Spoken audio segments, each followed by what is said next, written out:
இப்போ ஒரு சின்ன எக்ஸாம்பிள் சொல்றேன். அம்பானி எடுத்துக்கோங்க. அம்பானி கீழ எவ்வளவு கம்பெனிஸ் இருக்கு? நிறைய இருக்குது. நிறைய இருக்கு. ஆமா. ஓகேவா? நமக்கு நமக்கு தெரியாது அவர் நிஜமாவே இவ்வளவு கம்பெனிஸ் அவர் டெல்லி போறாரா வர்றாரான்னு தெரியாது. ஆனா டெஃபினட்டா அவருக்கு எல்லா கம்பெனியோட நாலேஜ் தெரியும். ஓகேவா? அவருக்கு அவரோட ஃபுட் பிசினஸ் வச்சிருக்காங்க, அது நாலேஜ் இருக்கும். Petrochemicals, any business knowledge. அது எப்படின்னா because they read lot. whenever they get time they read lot, they meet people. அவங்க மத்தவங்க கிட்ட பேசும்போது அவங்க கத்துக்கிறாங்க. ஓகே, ஸோ அந்த விஷயம் வச்சு அந்த சின்ன ஐடியா வச்சு எப்படி மணி பண்ணலாம். ஓகே, ஸோ ஏன்னா பிகாஸ் அவங்கள ப்ராசஸ் ஓரியன்டட் பீப்புள். ஓகே, சின்ன ஐடியா தான். உங்களுக்கு ஒரு ஐடியா இருக்கும், ஐடியா கிடைச்சிருக்கும், அந்த ஐடியா வேற யாராவது கூட இருக்கும். ஆனா அந்த ஐடியாவை வாங்கி அது ஒரு ப்ராசஸ் கிரியேட் பண்ணி அது மூலமா ஈவன் எலான் மஸ்க் எடுத்துக்கிட்டா கூட எஜுகேஷன் அப்படின்னு சொல்லி பார்க்கும்போது பெரிய அளவில் ஒன்றும் எஜுகேஷன் கிடையாது. ஐ திங்க் இன்ஜினியரிங் ஏதோ முடிச்சிருக்காப்புல நினைக்கிறேன். பட் ஸ்டில் இப்போ பண்ணிட்டு இருக்கிறதுக்கும் அந்த இன்ஜினியரிங்கும் பெரிய அளவில் ஒன்றும் சம்மந்தம் கிடையாது. ஆனால் எலான்ஸ் கிட்ட கேட்கும்போது எப்படி நீங்கள் வந்து இதை கற்றுக்குறீங்க அப்படின்னா எதை வேணாலும் கற்றுக்கலாம். நீங்கள் என்ன அப்படின்னா நீங்கள் வந்து பேசிக்ல இருந்து நீங்கள் ஸ்டார்ட் பண்ணி நான் வந்து செல்ஃபாக நான் லேர்ன் பண்ணிக்குவேன்.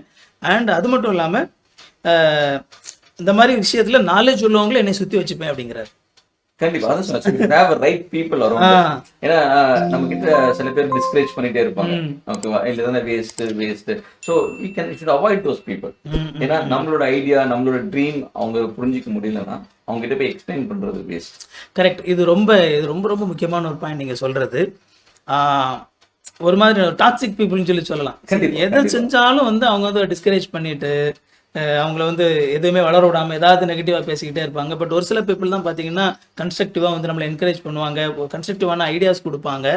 ஸோ அந்த மாதிரியான பீப்புள் நம்மளை சுற்றி இருக்கும்போது ஈவன் எலான் மஸ்க் கூட நிறைய விஷயங்கள் செய்கிறாப்புல. பட் 2 விஷயம் ரொம்ப முக்கியமான ப்ராடக்ட். ஒன்று வந்து அந்த Tesla car it's really a good product. ஓகேவா? இன்னைக்கு வந்து கம்ப்ளீட்டாக வந்து it is people talking about it. ஆமாம், ஏன்னா அந்த ஒரு ஸ்டாண்டர்ட் செட் பண்ணியாச்சு. இப்போ எலக்ட்ரிக் காரா டெஸ்லா கூட தான் கம்பேர் பண்ணுறாங்க. அந்த மாதிரி ஆகிப்போச்சு. ஒன்று. 2வது இந்த ஸ்பேஸ் எக்ஸ் ராக்கெட் யோசித்து பாருங்க.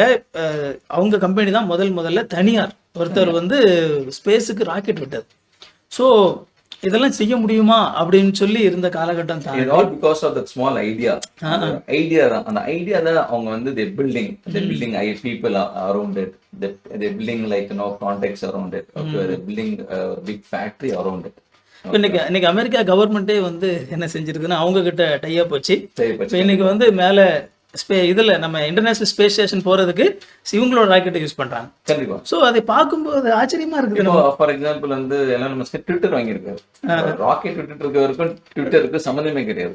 பட் அவர் ஏன் அதை வாங்குறாருன்னா maybe he would have got some knowledge about it. He would have got some idea about it. நமக்கு இப்ப தெரியாது. Maybe down the line 2 years அப்புறம் பாத்தீங்கன்னா லைக் நம்ம இப்ப பார்க்குற ட்விட்டரோட யூசேஜும் அப்ப ட்விட்டரோட யூசேஜும் டிஃப்ரெண்டா இருக்கலாம். ஓகே, ஸோ தட்ஸ் வாட் நம்ம வந்து we should gain knowledge about everything.